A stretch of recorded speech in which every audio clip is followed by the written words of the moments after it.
Let's. Thank you.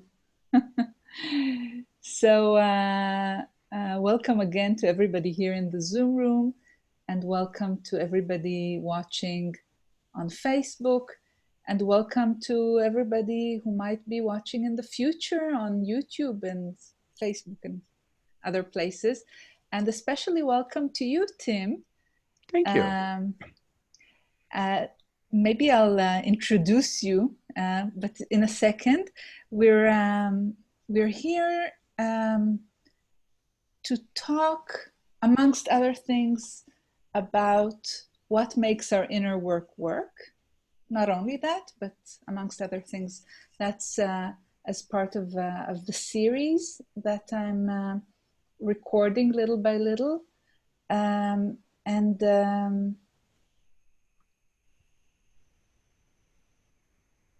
We'll be talking about, we don't really know everything we're going to talk about, but we'll just let things flow.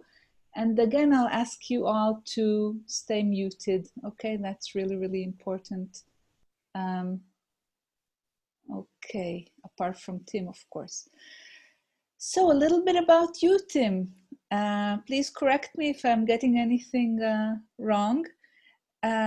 But Tim is a very, very dear friend and colleague and fellow traveler of mine, is an international change agent and thought leader on new paradigm systems and methods. And he works with many top leaders and companies and governments and things like that. In all sorts of fields, and thinks a lot, so it seems, about how to redesign and evolve society. So far, so good, Tim? Yep. Okay. And you might know, Tim, that you're also the author of a very good book called True Purpose. I had heard about this, yes. Yeah. And also something I really like about people in general, and Tim in particular, is that Tim, although he works, does much spiritual and other work, also holds a bachelor's degree in mathematics from MIT, and I really love these combinations. And Tim is also a great voice dialogue facilitator and teacher, and teaches all sorts of other things. And was also a great partner when we did what we felt was innovative work in the field of collective selves and identity fields some years ago. So, Tim, anything to add there? No, it's pretty thorough. Okay, I mean, there's all sorts of stuff that I don't necessarily want the public to know that we can just leave out, but yeah, what would you like to but on the upside, that's pretty thorough. Okay. Well, so one thing that you might be leaving out, I don't know, maybe you have plans to do this, is to introduce yourself. I think well, we'll get to that as as we proceed. All right. So, Tim, both of us have been doing inner work for many years. How many years would you say you've been on this road of inner work? Well, in some form or another, since I was a teenager. Like before I did any consciousness work, I kind of figured some stuff out on my own. Yeah, but in terms of doing it sort of aggressively and getting trained and stuff like that, I would say from about age 33, maybe, something like that. Mm-hmm. So 10 years, no, just kidding. So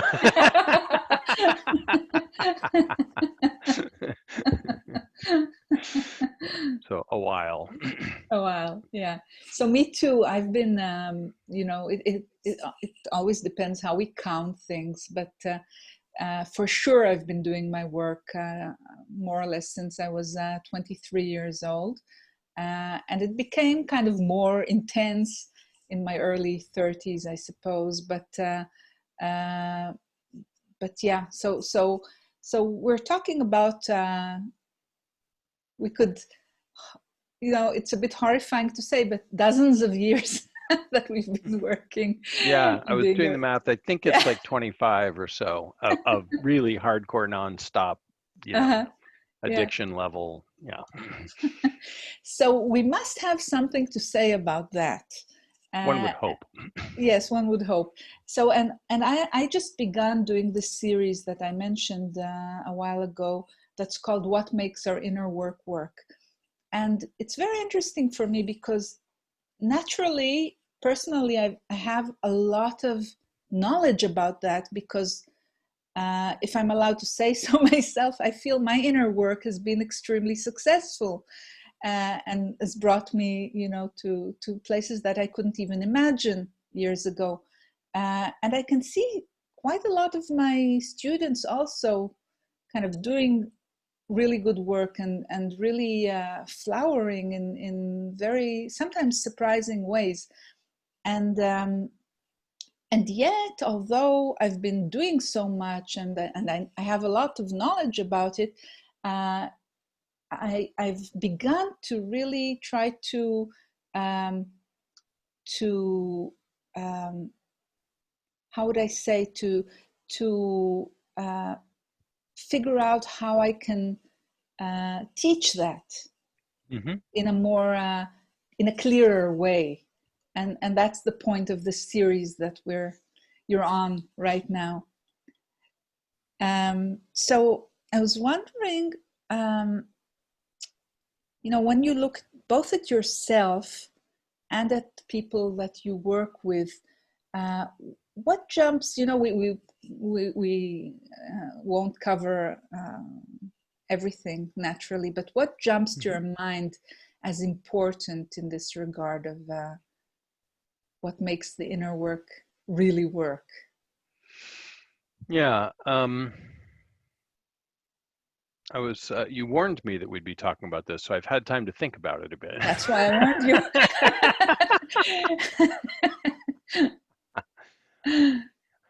Wanted to say a couple things by way of just uh, introduction. One is that two things that are kind of important as I started to think about that. I started to come up with some principles. One is that people evolve naturally, whether they work on themselves or not, right? As people age and learn, Mm-hmm. stuff changes. Um, and so I think there's, in a certain sense, we're all at least partly successful at evolving just by virtue of aging and learning, right? True. We evolve some no matter what. The question is, what about evolving much more than that? So there's kind of a baseline that we're all somewhat successful at. And the other thing, a saying my brother likes to say is that you can trust people to do what they do, which is a interesting statement if you think about it, right? So if someone consistently behaves a certain way, you can fairly reliably trust that they're going to behave similarly in a new situation, um, given the opportunity. So there's a way in which people don't change that much also. Mm. Um, and so somewhere in between there is like what we might consider sort of like elective surgery, elective transformation. Like I want to change, I make an attempt to change, and then I either succeed or I fail. And I think that's the piece we're talking about here, right? Right. And I thought about that, and I thought, well, there's a probably the two greatest assets I have for creating transformation over time is one, having a vision of what I want to change and what it will look like when I've been successful. Mm. And that vision could come from anywhere, but to have some idea, like sort of not this, I don't like this and I don't want this, isn't a vision. That's a complaint. True. A vision is I want it to be this other way, right? It's like this, but I'd prefer if it were like this. So one is to have a vision for myself that I can picture in my mind of how I want it to be or how I want it to feel or how I want to behave or something like that. and say, yeah, that would be good. That would be better than this. I would prefer that. I want that. Like that's one really key thing. And there are times when I've created change with only that, without any methodology at all, just by holding the vision long enough until it changes. And the other thing, which is closely related to that, is determination. Oh, yes. This change is really hard. And so having a strength of will to not give up and say, okay, I want that really bad, and I'm willing to want that for a long time, even if I can't see how to get it now, makes a huge difference.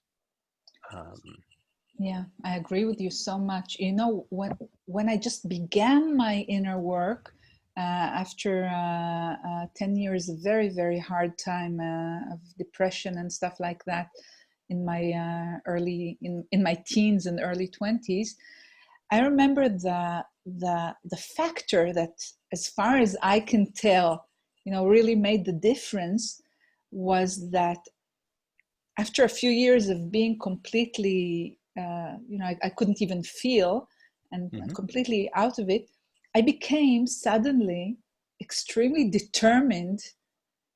And I didn't know determination before that, as far as I remember, you know, and I suddenly figured out how to be determined.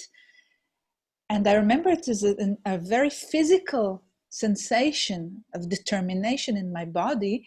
And in this case, it was a determination to start feeling again. So, yeah. And by the way, every once in a while, I feel the need to up my determination if I want to proceed more. You know, it's kind of a willingness to even put in the effort and things like that. Yeah, I'm as we're talking, I'm thinking about people who've like had spinal injuries and stuff and been paralyzed and have decided that they're going to walk again. And there are a number of cases like this. And, you know, they'll spend hours a day sitting there looking at their legs, trying to get them to move. And sometimes it works, right? And sometimes, you know, 10 years later, they're up and walking again. But it takes a lot of determination to do that. Absolutely. And the brain and the body respond to that, right? If you place your will towards something internally, like biologically, stuff will start to happen, Right. in some way, shape, or form, right? It may or may not turn out exactly the way you want, but something will happen. But it takes more consistency than a lot of people are willing to apply to it, in my experience. And I was thinking about the contrary, like what doesn't work, what doesn't cause people to change. Because when I first started doing consciousness work, there were a whole bunch of people around me who'd been doing consciousness work for a long time, much longer than I. And I started evolving very quickly and kind of passed them by in a way. There was some resentment. And I don't think they were as determined as I was. Is the bottom line. And, you know, some of that may have been because they were happier with where they were, which would be fine. That would be a perfectly fine reason. But to the extent that they weren't and weren't applying sufficient determination, then they didn't evolve very quickly.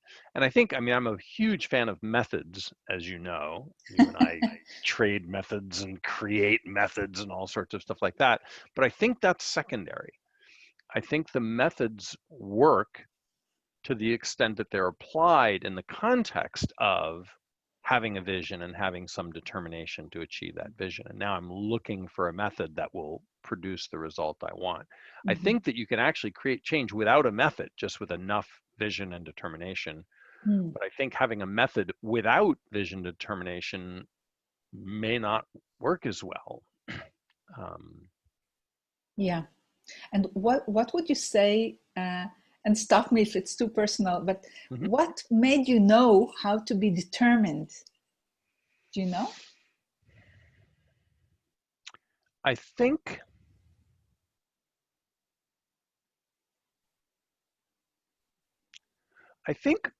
what was true for me, and I think is true for most people when they get into consciousness work, was dissatisfaction and self-judgment are the initial fuel.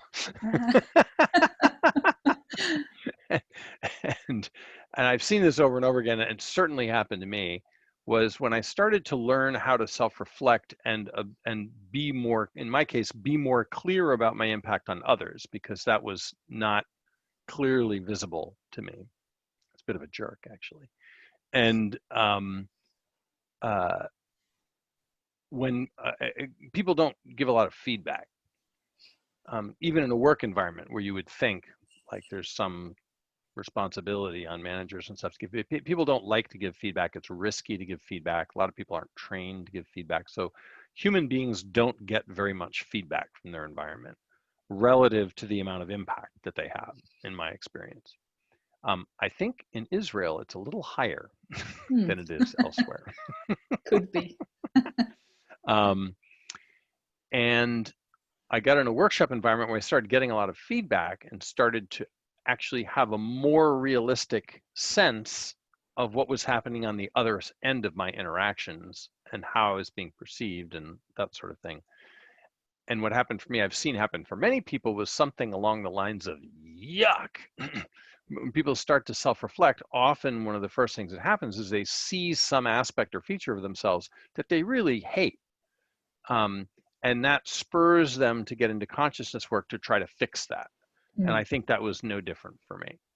I actually went around to my coworkers and ex-coworkers to ask them questions about what it had been like to be on the receiving end of me for the previous 10 years, and just sat there and listened to stories about all sorts of stuff that I had done that I had no idea that it was having the impact it was having. It was an awful, awful experience, but I thought it was necessary for me to change, to gather that information. It was humiliating, but it worked. That was really how I started to develop what we now call emotional intelligence. I don't know if they had a word for it at the time, because it's been more than 10 years. But I was like, okay, I'm not getting this. I'm a smart guy. I just need enough information and I'll figure it out. And that's basically what happened, was just keep getting information. Oh my God, I did that. Oh, that's horrible. Oh, yuck. And I still occasionally have thoughts from that time about this woman who was leaving the company, and I basically just said something rude to her. And it was just stuff that plagues me to this day. Oh my God. But the emotional impact of hearing all that stuff kind of connected up all the wiring that hadn't been connected prior to that point, so that now I have a much better shot at figuring out what's likely to happen on the other end of an interaction with me. Now, some people are that way since they're 5 or 6, right? Their core wounds and their psychological strategies and stuff require them to be finely attuned to what other people are feeling, and they're great at it, and they don't understand how someone like me could exist. But it's just because I chose a completely different strategy when I was young, and some of it actually involved ignoring what was happening on the other side, because I wanted nothing to do with my parents' dysfunction. And I was like, okay, I'm just going to cut off from all this, and I'm going to be over here, and I'll be fine, and you guys do whatever you want. I'm going to be fine, and I'm going to get out of here as soon as I can, and I'll be sane. And it worked. But that strategy involved cutting off, which meant that then that cost me that awareness of the other half of the dynamic, because when I was young, I decided that was unsafe. And I still think it was a good choice. I just had to go back and clean it up later. So that's very interesting. So you learned determination through realizing that you needed to be fixed and feeling somehow humiliated. A lot of people start their journey and become determined simply because they're really suffering. Yes. Of course, all sorts of... That's right. I was fine. I was not suffering at all until I realized the impact I was having. Then I started to suffer. Yeah, I thought everything was great. Mhm. Yeah, Mhm. but in some way, shape, or form, I see this a lot. It looks to me like most people who are long-term successful at consciousness work start with self-judgment as the Mhm. initial motive that drives them to try to create change in themselves. It doesn't work that well long-term, but as Right. a starting point, it works great. Mhm. That's a very important point that you're making, of course, because I think if we only have the determination and the judgment and the need to fix ourselves without compassion, for example, Mm-hmm. we won't get very far, of course. So there's always this very important balance between, for example, being very, very committed to doing our inner work in this case, Mm-hmm. and also really compassionate towards ourselves when we don't succeed, when when we're still feeling horrible, and so on and so forth. Um, you Yeah, I know think what? that one takes a while. So to me, it sort of happens in it seems like it happens in three phases. The first phase is some self-reflection and some yuck. Like I don't like this aspect Mm, of myself at all. This is bad. This is horrible. I have to get rid of this. I have to change this. Something like that. mhm, And the exact nature of what that is varies hugely from person to person. But it seems like that's a starting point for many. mhm, Um, and then that goes for a while. Like that'll go for a couple of years or something. mm, And then at some point, um, unless the compassion that you're talking about gets added in, it's unsustainable. Um, absolutely right. it's too painful to do it with Mm, just self-judgment and self-flagellation, right? Trying to yeah. get oneself to, but it lasts for a little while, and then the compassion shows up, and there's this more feeling of like, okay, but I was that way for a reason, and I'm trying, and I'm doing the best I can, and of course it doesn't always work, and I'm human, and we're all imperfect, and these sorts of things start to get in there and start to soften it a bit, and not to take the determination away, just to make it less painful to keep going. And then at some point, there seems to be sort of a glass ceiling that you can't get past, leaving the self-judgment intact. Because eventually the self-judgment itself becomes the thing that you're trying to change. And judging that doesn't work. No, it Um, doesn't. and so then you have to do this tricky Aikido move to get to a place where it's like, okay, if nothing else ever changed about me again, that would be fine, because I'm okay. I'm doing fine. This is good, and I don't need to beat myself up anymore. And the thing that's tricky about that is that sounds like it creates an end to the evolution and transformation. It's like, well, but if there's nothing about myself I don't like, if I'm perfect as I am, then I won't change. So I need the judgment to keep myself changing. And well, actually, no, you don't. Um, but that's where the vision for change, because the vision for change can happen without the judgment. This is great. This is wonderful. And wouldn't it be cool if I had this too? Or I had this instead? Might that be better? And Hmm. for this one, I love it's Ram Dass, who's actually a Jewish boy from Brooklyn, but he changed his name to Ram Dass. Says everything is perfect exactly as it is, including my desire to change it. And in That's there cool. is the solution, Hmm. right? I'm perfect, but that doesn't mean I can't improve myself. Yeah. And so I can still have the vision for change and still have the determination without the judgment. And if the person can't get past that judgment, it eventually stalls the process, in my experience. It may not be true 100% of the time, but it prevents and limits certain types of evolution to use only judgment as fuel, I think. Yes, absolutely. Uh, by the way, when I think about my fuel, then of course there is vision and stuff like that. But also, one of the things that I find is very, very important is is is my choice and other people's choice too, to have faith in their process. Mm-hmm. So, and that's a good one. It's not necessarily based on scientific fact or something like that. It's really That's not a how faith choice. works. What? I didn't If get it were, it wouldn't be faith. exactly. So, but again and again, I find myself doing this myself and also teaching it to people to choose consciously to have faith in the process, and it's based on a kind of belief that I chose to have, in a way that that the process has a sort of organic life of its own, and that if I don't interfere with it, that's A, and also do my work conscientiously, then it's an unending evolution, a flowering, or anybody can, you can use whichever word suits you.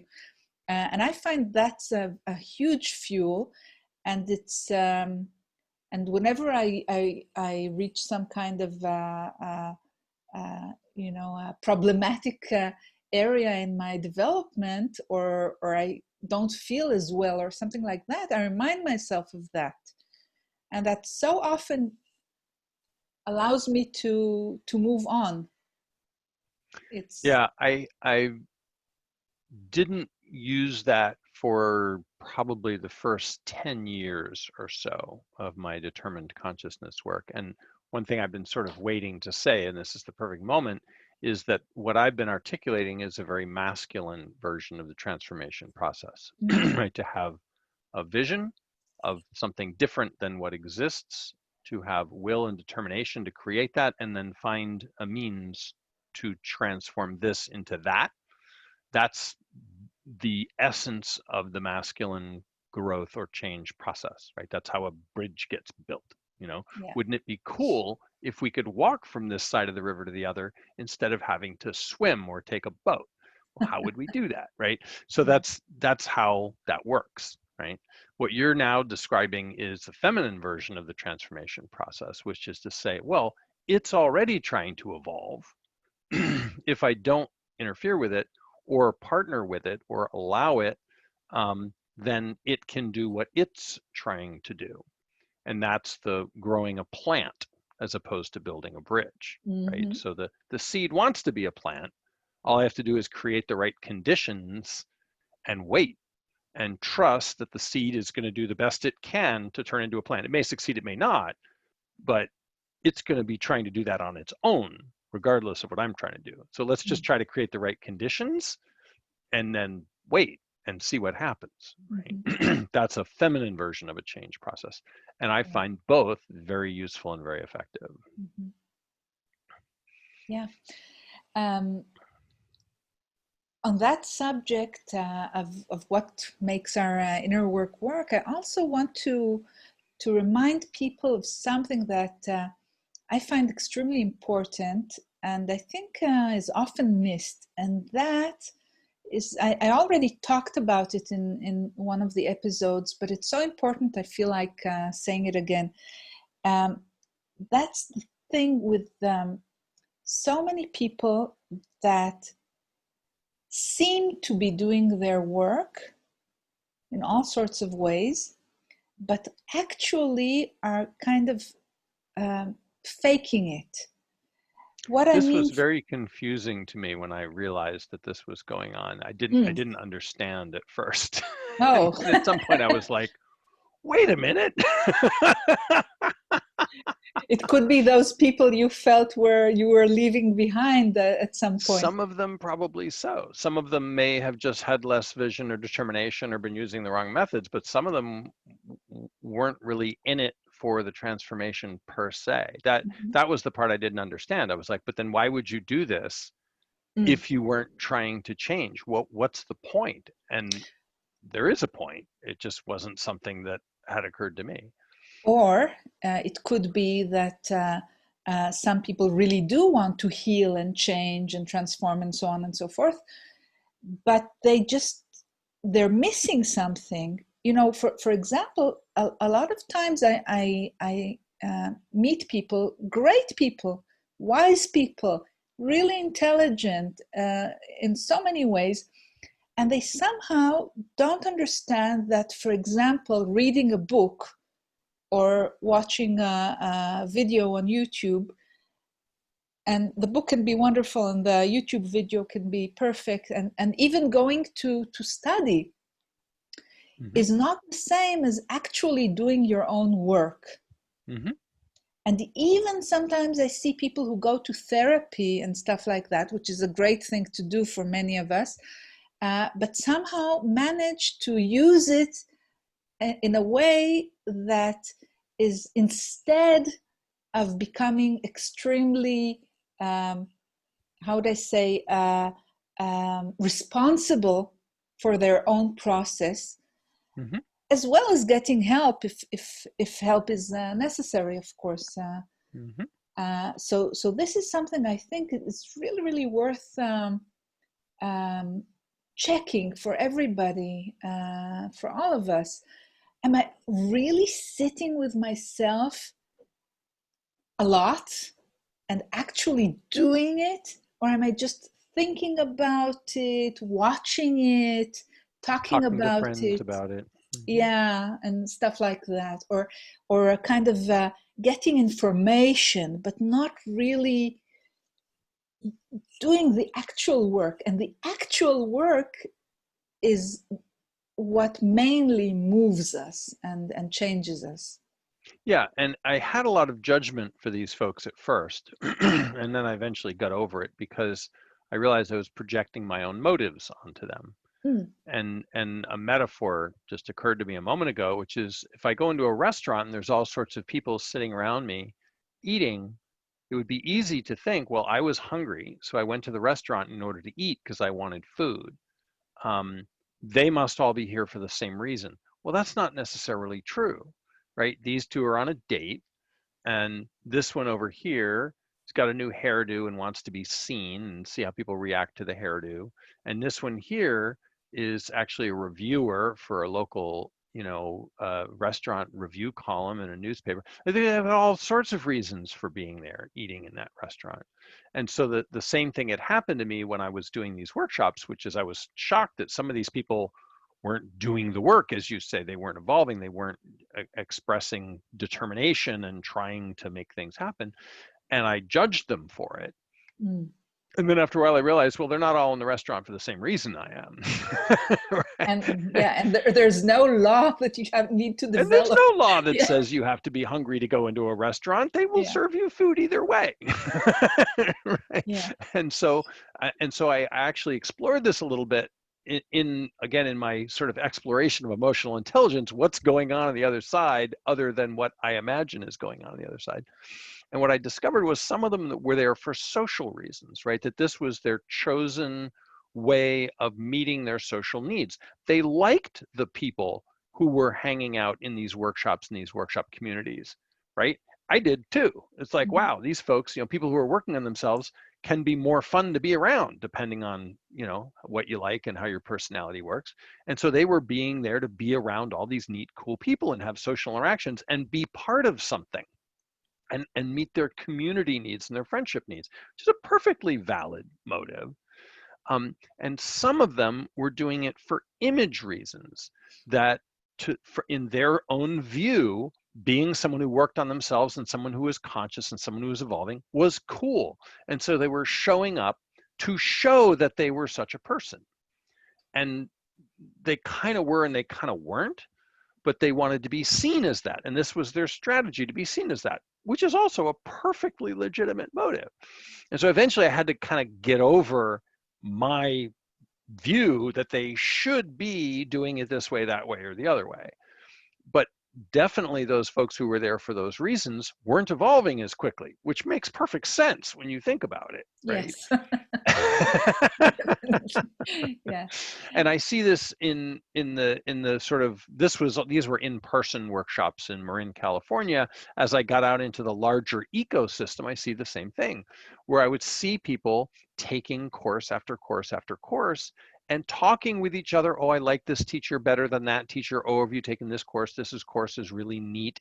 And what I would call dabbling, right? They're sort of like, it's like a bee going from flower to flower and getting a little nectar and going on. And they're enjoying the process of being in the program. They're not doing the homework, right? They're not, you know, getting out the tools and doing stuff to themselves. They're listening to the teacher talk about it and enjoying it, which is, again, perfectly legitimate. It's like watching a movie or reading a book, right? And that's how they get this entertainment itch scratched. Yeah. Again, perfectly legit. Yeah, of course. There's no need for judgment, and it's perfectly legitimate. I think the only problem here is that some people have this mistaken belief that if you read good stuff and if you go to good courses or things like that, or mix with the right people, then the work is being done, and that you will evolve. And of course, some evolution can happen. You'll evolve there, some, sure. Yeah. So, but I feel it's really valuable to remind people that, at least from my point of view, that's not how it works. So if you really have this drive, or you really want things to change, then take that into consideration and figure out how to actually do the work, whatever method you use. So this I find is very, very important. Somebody's writing here in the chat. Let's see. Someone says they have questions. We'll Right. get to Q&A here. On this note, Ora, Yeah. What was it you just said right before you said someone's writing in the chat? I don't remember. Oh yeah, I remember. I do remember.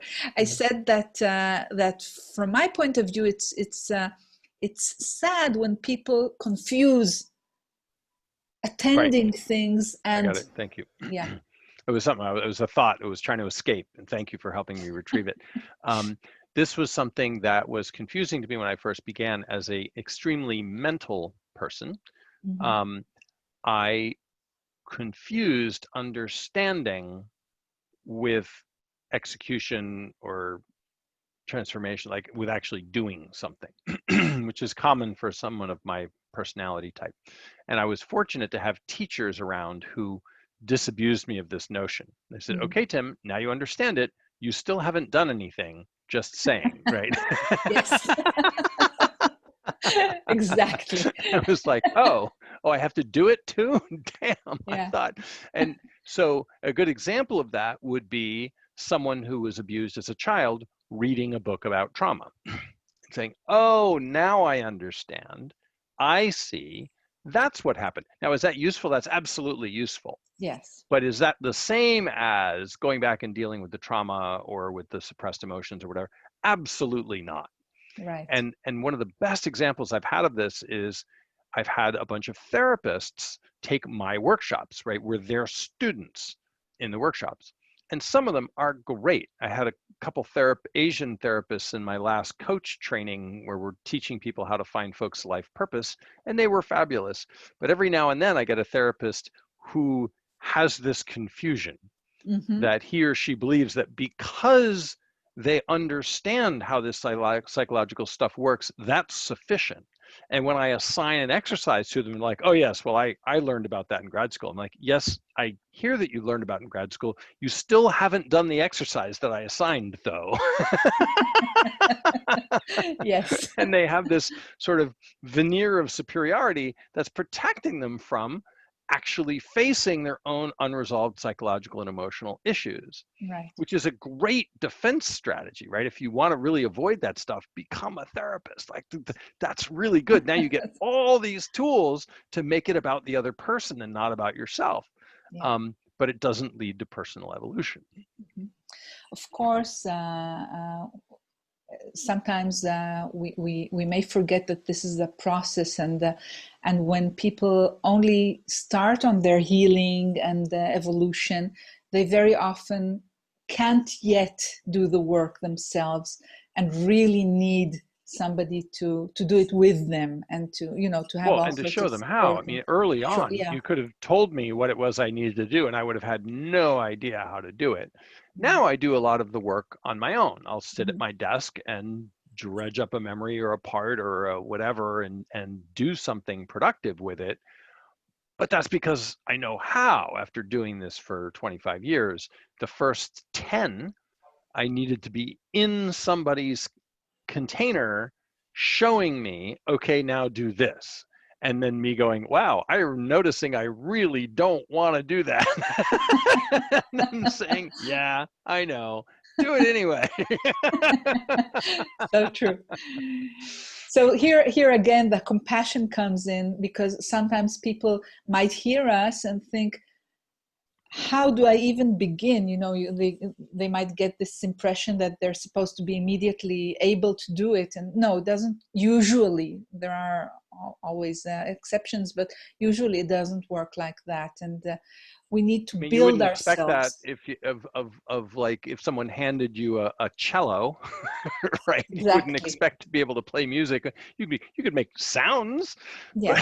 but right? But as we well know, we very often do expect ourselves. We start on the piano and we think that within two Beautiful weeks we are sounds will supposed come to out. be. Yes. I have a great story for this. When my son was 10, I was going to go out and move the car because it was street sweeping or something. My son said, sort of in a little bid for power, he said, I'll move the car, Dad. And I said, sure. And I handed him the keys to the car. And he's like, what? You're letting me repark the car? I said, absolutely. Knock yourself out. I said, just one thing. I'm not giving you any instructions at all. It was a stick. There was no way he could even start the car. And he's a smart kid. He's sitting there. He knows. He's watched me do it a million times. He's turning the key, all this stuff. Nothing's happening.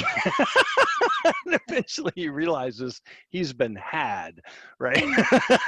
There's nothing he can do to get the car. Now, eventually I taught him to drive a car, but it was a good little reminder. And it's a great, I mean, it's such a simple thing that people do all the time.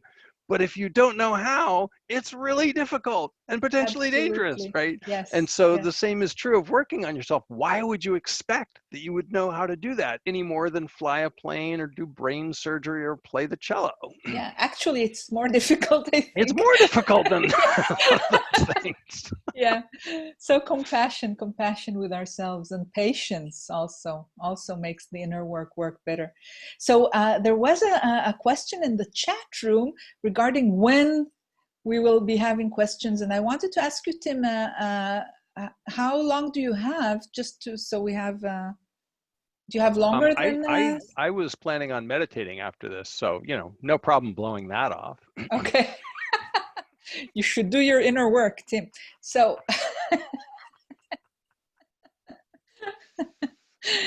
so we may kind of take a little bit more than an hour. So what I suggest we do is we'll have some questions. First of all, those of you who want to ask questions by writing in the chat room can start. On that takes some time, and those who would rather talk, we'll get to you soon. But before that, I wanted to kind of move our conversation to another topic, if you feel like it, Tim. And that was, I was wondering if you would like to tell us, what's exciting for you nowadays in your inner work or in your generally in life? I go through phases of kind of focusing on doing transformation and stuff like that, and then doing something externally that I couldn't do before I did that transformation. Like, oh, look, now I can do this Now I thing can that I do couldn't do before. That's great. And kind of groove on that for a while and then bump up against another limitation and then do the inner work. So I sort of go back. I'm always doing both, but in terms of where the main focus is, it tends to kind of shift back and forth. And right now, the main focus is external, because about 1.5 years ago, I finished some really tricky work that had been taking me a long time, cleaning up core wounds from childhood. And I eventually cleaned up about 5 of them. I don't think that they get ever completely healed or they're totally gone, but there are ways of making it so they're not driving as much as they used to be. The core wounds from childhood just are very potent sources of unconscious motivation to do and not do all sorts of things. And that was part of a process that we use in the True Purpose Institute called blessing myself, meaning doing my purpose to myself. And the point I was at, the question I needed to answer was, what's my highest and best use in this lifetime? Which I think is actually a higher level question than a purpose question. Can you say that again slowly? Yeah, what's my so we all... highest and best use in this lifetime? In other words, of all the different ways that I could apply my purpose, which one would have the most impact? Because there are many different purposeful things I could do, and they'd all be great, but which one, right? Yeah. And I got the answer in a dream. I know you remember this, Ora. Right. I got the answer in a dream, and the answer was solve intractable social problems. Intractable means that you can't move it. It comes from the same root as traction or tractor. So to solve problems that basically can't be solved would be another way of putting it. And I spent 1 year looking for a suitable problem. And there are lots of intractable social problems in the world. Peace in the Middle East being a great example, one I've cut my teeth on. But they're not all ready to be solved. And one needs positioning, one needs an invitation, one needs to be in a place where one could have influence on the problem, right. In order for it to be meaningful. So I can't just walk out my front door and say, okay, I'm going to solve global warming now, right? No one's going to care. So, but if I'm best friends with someone who runs some, international treaty on carbon emissions or something, then maybe I have an avenue to get an invitation to the party. So I wound up having dinner unexpectedly with a woman who is one of the founders of the modern anti-slavery movement. I was like, oh, that would be perfect. I love that problem. That's great. I have no personal connection to it. I was from the North in the US. My ancestors never owned slaves or anything like that, or were slaves that I know of. I mean, maybe back in Scotland and 3,000 years ago, but nothing I'm aware of. And so, but there's like 40 million slaves in the world today. And the fact that it's illegal in pretty much every country hasn't barely slowed it down. And so the thing I love about that problem is it's got so much shadow in it, because everyone agrees that slavery is terrible, yet it's growing wildly, right? Very successful industry. So that's the one I'm working on. I'm still in the early stages of it, but I've been working with this woman, and we're starting to look at strategies for how to shift the consciousness of the people trying to end slavery. Because of course, their point of view is slavery is bad and we have to get rid of it, which is not a strategy for creating change effectively. It's a short-term change strategy. It can work, but with really gnarly, hairy problems, that point of view doesn't really work long-term. So I'm very excited about that. Just can't wait. Yes, me too. And who knows, maybe somebody's listening to this recording in the present or in the future who will ask you to solve who may have a connection or something they can offer. Yeah, because Tim's really good at that stuff. So let's use him. Put me to work. Yes. Yeah, that is really, really exciting. Yeah. And you, Ora, what are you excited about? Well, there are all sorts of things that excite me, and some of them I still have a problem talking about in public, working on it. But some of it sounds so odd.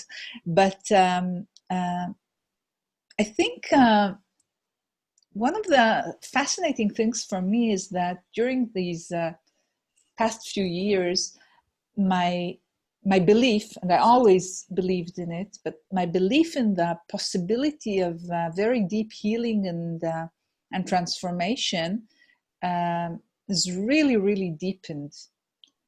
And also I just, I see it more and more happening. I've been seeing it ever since I've started my journey, and ever since I've started teaching 20-something years ago. But little by little, I can see more and more.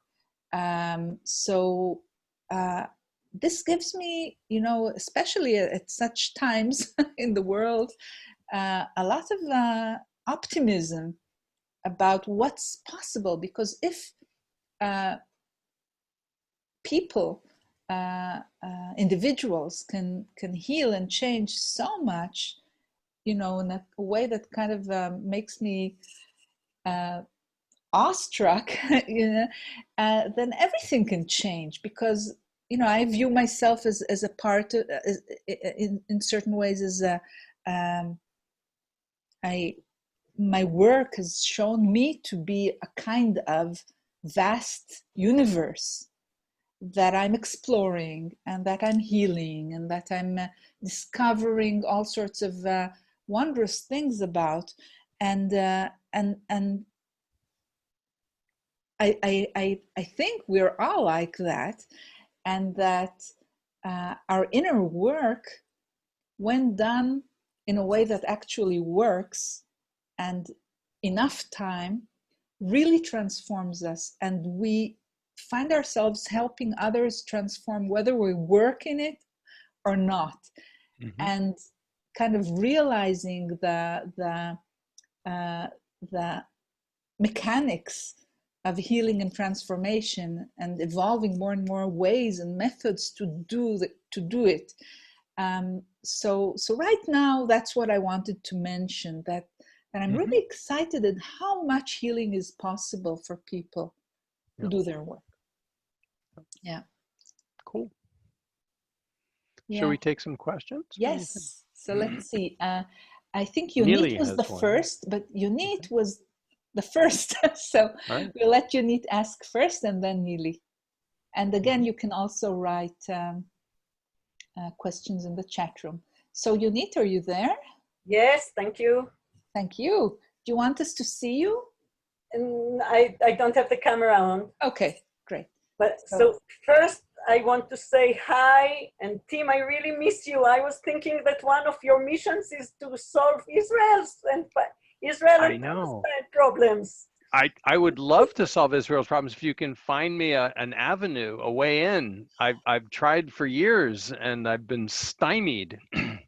It's Israel's issues are very intractable, and I would love to get back on them. I'm waiting for the opportunity.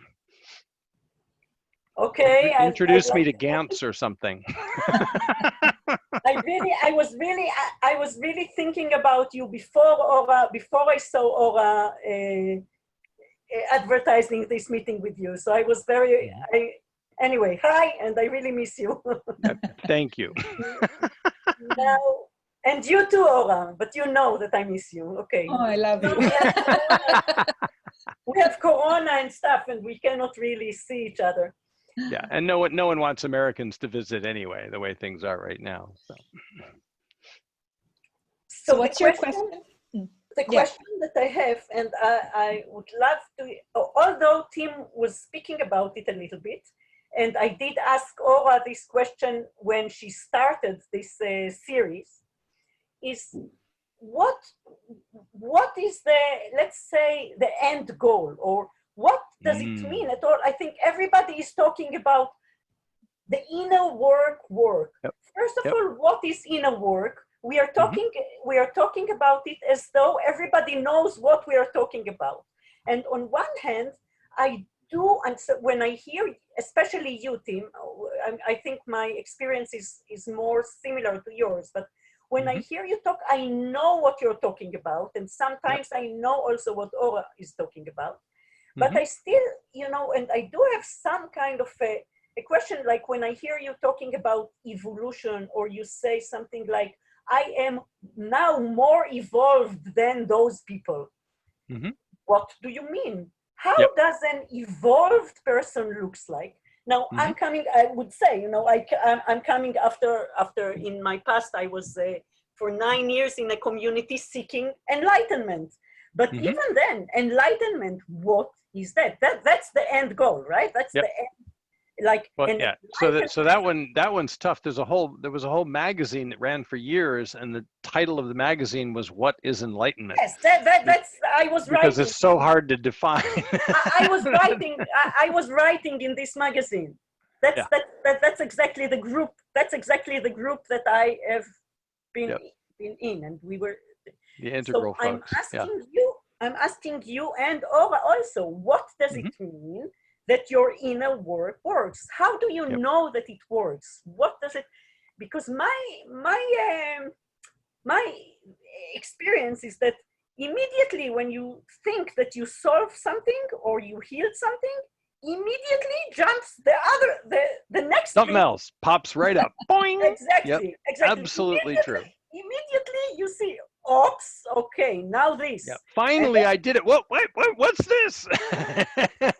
Very quickly. So let me start with the end goal, which is the end goal is whatever you think the end goal is. That's an easy one, right? So it's the same as if you go into a place where people are exercising and you ask, why are you exercising, right? They all have different motives, and to each of them, success looks different. So I think the same is true for people working on themselves in an emotional and psychological way, which is that we have our own, that's what the importance of the vision, right? Which is we have our own idea about why we're doing it and what it is we'd like to achieve. So I don't think there is a single end goal in that sense, Unit. What would you say about the end goal, Ora?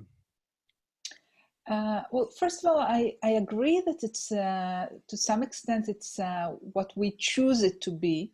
I think, you know, it's also a matter of a very personal vocabulary. For example, enlightenment doesn't do it for me. You know, I don't know. Or, but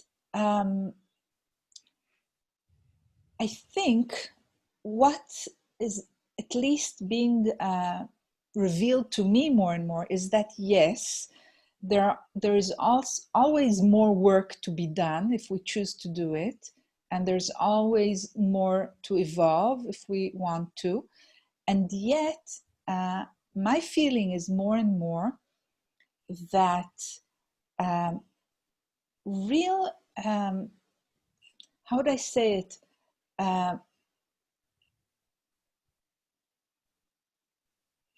You yourself are the best end goal in a way.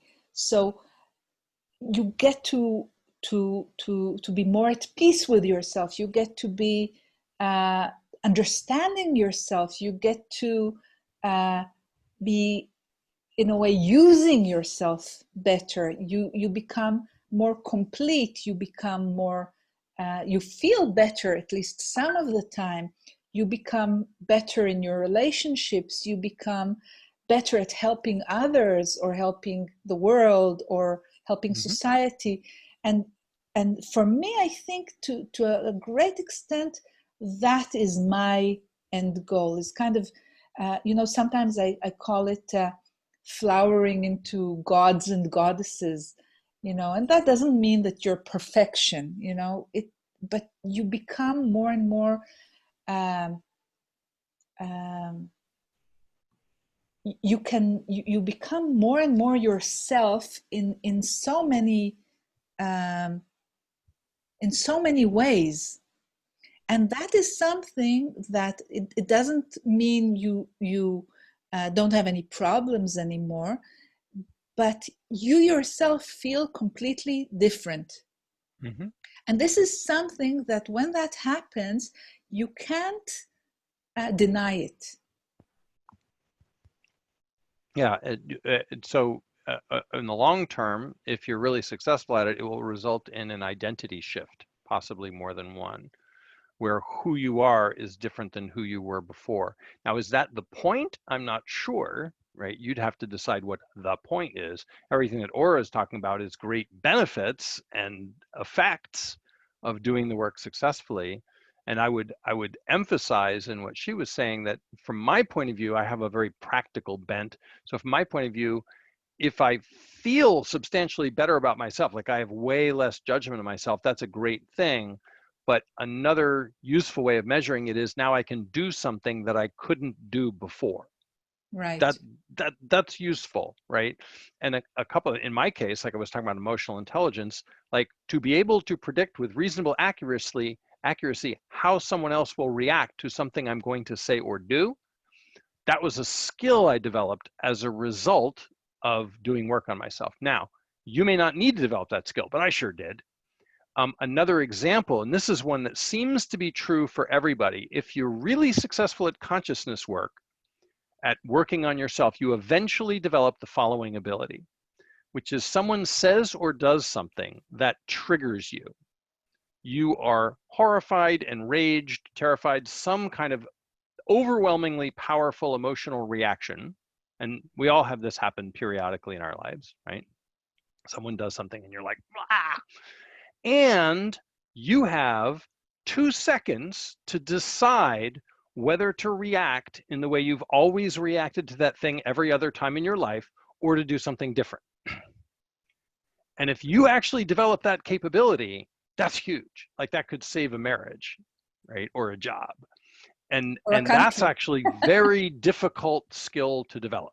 It takes a lot of work on yourself to get to the point where you can pause before counterattacking and say, oh, I'm having a reaction. I'm about to counterattack. Is that what I want to do? Or would I rather do something else? Yeah, I think I'll counterattack. Or no, I think I'll go do this other thing, right? That's a really hard one to develop, but it's a hugely valuable skill. Right. Thank you, Tim. That's a useful one. That's a practical one. Okay, yeah. That's something that I can chew on. Right. I mean, it's not like talking in the air. Thanks. Yeah. Great. Neely? Neely, are you here? Can you hear me now? Yes, we can. Yeah. Okay. Hi. Can Hi. you see also? I think I put my video on. Yeah. We can. So, hi, Tim. I heard about you a lot, but I didn't have the chance to talk to you personally, of course. So I'm glad I have both of you here at one time. I've been doing consciousness work for a long time. I started late, but I'm much older than you guys, so I guess I've been at it at the same time.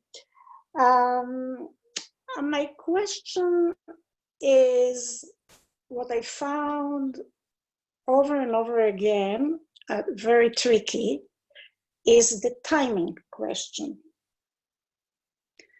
When I want to really start doing something new, or even when I just work with somebody with some healing work, there is always a question of timing. It's like when you, Tim, said, okay, I wanted to do this life, the purpose of Israel, but people are not ready yet, or I don't have the chance to get into this somehow, stuff like that. When do you know? How do you know it's not the right timing? How do you know? That's easy. When you try it and it doesn't work. If it works, then it was good timing. Yeah. I have a better answer though. With the inner work, I don't know if everyone has this, but I can sort of guesstimate, sort of judge how available a particular thing is to be changed. And I'm not sure how to describe this. So at any given time, I might have 5, 6, 8, 10 things I would love to change about myself. And a question I can ask myself is, well, of those things, which of them is most available for change now? Which is most likely to be successful? And there's certain symptoms of that. One is if I feel sort of excited about something or some anticipation, that's a sign that it might be time to do it. Also, the environment tends to give signs, right?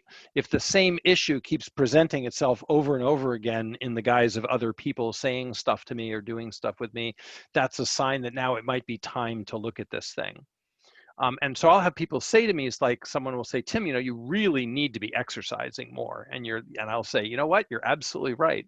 And that is not the issue of the day. That one's going to have to wait.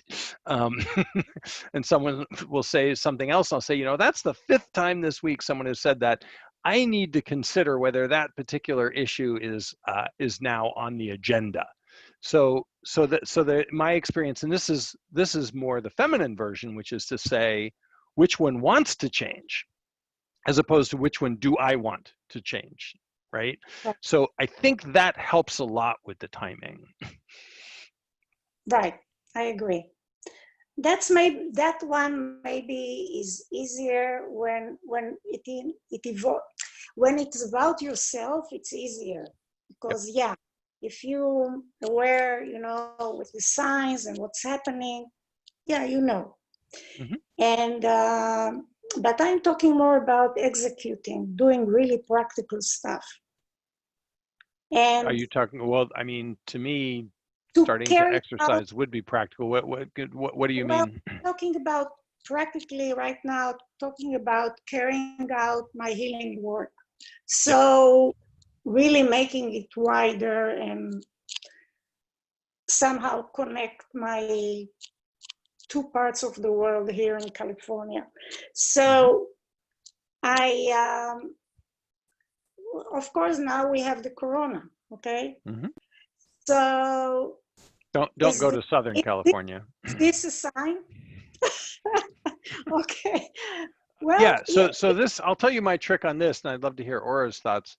Which is, on this one, I have a neat way of cheating. And those of you who are familiar with the true purpose process will know what's coming next, which is that I like to communicate with stuff outside of my ego that seems to have a better grasp of what's going on a larger scale, and ask it whether this is good timing or not. Ask it, is this a sign? Ask it, what does this mean? And depending on your belief system, that could be internal or external. Like if you're a religious person, that could be God. If you're not, it could be your higher self or something like that. But I like partnering with those kind of things because they have a better long-term view. The ego tends to be very sort of tactical, practical. What's next? How do I make this work? What's the goal? Like that. And these ones are much more purpose, vision, strategy, long-term evolution. They're much more patient than we are. And so part of why I stopped trying to find the purpose of Israel was I was getting a lot of signs that it wasn't working. And I checked with these guys and they said, yeah, Israel's got to want it a little more than it does right now, Tim. You're barking up the wrong tree. So take a break. We'll get back to you. It's like, okay. So, I mean, and that's literally what happened. It was a conversation. And they said, unless this happens in the next few months, we relieve you of responsibility for trying to find the purpose of Israel now, right? I was like, okay, that's fair. Mm-hmm. And now I don't have to guess as much. Okay, I get it that you see the higher self almost like another part of you or something. Yeah, and then I chat with it. Interesting. Okay. Yeah, I do the same in my way, and again, this is another thing that you have to do enough and for enough time in order for it to become more and more practical. I'm also actually a very practical person, and I want things to work. You know, if they don't work, then no, thank you. And sometimes people want to talk with higher self or with God, or again, whatever your belief system allows you, and they have no patience to do it enough, and to sometimes not be successful at it for a long time, and yet to be committed enough to the process to keep doing it, keep doing it, keep doing it, until it starts to become more and more clear, more and more practical, perhaps additional sources arrive that are better at this or that. So again, this determination and commitment is really, and patience is really important here. Yeah. Thank you. Thank you both, guys. Thank you, Neely. Some people have had to leave us because we are past 7. So maybe we can have one last question if anybody is interested. And if not, I've had a question sent to me. It's kind of a different sort of thing. Sent by a person or some other agency? Well, a person in this case. Okay, just curious. So maybe we'll go with that. She'll be very happy if we do that, I think. Okay. Not that I'm sure that we'll be able to help necessarily, but who knows. So this is what she asked me to ask both of us. When I'm having great emotional difficulties, I tend to become very closed in and focused inside, and I completely identify with a self or a part in me that kidnaps me. And at that point, although I need help, outer help the most, I can't have it. I can't, I'm not available for any work to be done with other people. And only when I, after a long time, find the power to get out back into the world, only then can I get help again, outer help, she means. But again, then she says she becomes disconnected from the pain and suffering she experienced earlier. And getting help becomes a bit more cognitive and less emotional. So she would really like to change that theme in her life. And she was wondering what we might have to say about that. Do you want to go first, Ora? I think you have experience with this sort of thing. Well, one of the things, again, there's a lot to say about it. But I think one of the things is the more we do our work, the more we can, even while being kidnapped, even when we feel completely unable to do something, for example, to ask for outer help, we can, from our aware eye or from our determination and commitment to ourselves, somehow manage to push that button, even if it feels impossible to do it. And of course, in the beginning, it's much more difficult to do if this is kind of a tendency of ours. But the thing to learn is to do it anyway, to find a way to do it and get that help. So, it's not very helpful when you just can't do it. Also, of course, for anybody who's been studying voice dialogue or things of that nature, then sometimes figuring out which inner self has kidnapped you and doing some work with it, even minor work, if you can't do much, can help to make you be able to get that help and not wait for, another 2 years before you manage to do that. That's what's coming for me right now. Go ahead, Tim. Maybe it'll bring me more Yeah. ideas. So I have thoughts on both sides. So it sounds like it's a cycle where it's things are fine, things are fine, things are fine, not fine. And now I'm stuck in myself and I can't dial the phone. I can't leave my apartment and stuff until after a while, pop, now I'm fine again. But now that I'm fine, I don't want to feel that. I don't want to touch that. I don't want anything to do with that. I'm enjoying being fine. Thank you very much. Right. It sounds like that's how it's working. So you can break the pattern on both sides. Ora already talked about one. So one way Ora already talked about was to force yourself to reach out when you really, really, really, really, really don't want to. And that's one of those examples that I was giving before about having a reaction and then doing something other than what the reaction tells you to do really hard. Right. And one of the most essential skills that comes out of consciousness work. Takes years to develop it, but really useful.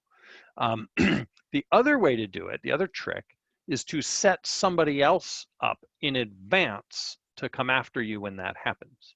So this would need to be another human being who's nearby, close enough that they would notice you crawling off into your cave and locking the door, right? And now you're going to go to your friend and you're going to say, okay, you know that thing I do where I disappear for like, 2-3 months at a time? So once I've been not responding to SMS for 2 weeks, here's what I want you to do.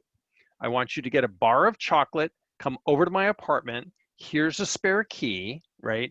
And you set them up and tell them what it is that they're supposed to do. And you say, and when you do that, I'm going to tell you to go away. And when I tell you to go away, here's what I want you to say. You told me you'd tell me to go away and you told me not to, right? And now I'm coming into your apartment using the spare key you gave me. So, so set the whole thing up in advance, knowing how you're going to behave when that's going on and preparing your friend or loved one for all the resistance that they're going to face when they insert themselves into your little bubble that you're trying to isolate yourself in, and tell them exactly what to say or do when that happens, right? Now, obviously, there's two things about this person. One, they need to be reliable, right? They'd have to remember that you told them to do this and actually do it. And the other is they'd have to be close enough to you that they would notice the symptoms that this is happening. You have to tell them what the symptoms are. So that's another way of doing it on the lockdown side. The other thing, and Ora already said this, but I want to double click on it here and really emphasize it, is when things are fine is the perfect time to deal with this. But don't do it by yourself. Get somebody like Ora who's really good at dealing with parts and say, I want your help dealing with this part that kidnaps me now that everything's fine. I'd really rather not. But I know if I don't, it's just going to happen again. So let's go in there and go looking for this part and see why it kidnaps me and how it kidnaps me and what we can do about this to change or evolve or break the cycle in some way. Right. Well, I hope that's helpful. And of course, as always, sometimes when we get these questions out of the blue, it's a bit, what's the word, Tim? I forgot it. It's not the same as being with that person right here, right now. And we might say something different if we were in a room together. Exactly. So it's kind of a generalization of what is a good idea to do, but actually being there, something else might happen. Great. So we have lots of thanks from many people here in the chat. Thank you so much, those who had to leave and those still here. And Tim, any words to conclude our meeting? Toda rabba rabba. It's great. Great. Always great to talk to you, Ora. And I just, everyone have a great week and either take a break and do no work on yourself for a little while, but do it consciously, right? I'm taking a break now. I'm not going to work on myself. Or go engage with some gnarly pattern of yours and see what can I do with this thing and how would I like it to be different. That's fun too. So Tim, thanks a lot. It's always such a pleasure with you. And thank you all for joining us. The next time I'll be meeting some of you, if you'd like, is next Monday morning. And thank you a lot, Tim. Thanks. I just realized you're so clever. You managed to go the whole time without introducing yourself. Yes, but they know me. Someone might be new. It could be their first you time. Know, and on YouTube, I have everything written down. I really Okay, good. did All the right. work. But thanks for noticing. Okay, everyone. Thanks a lot. Bye, everyone. Thanks for coming. Bye. Thanks, Tim. Thank you. Bye.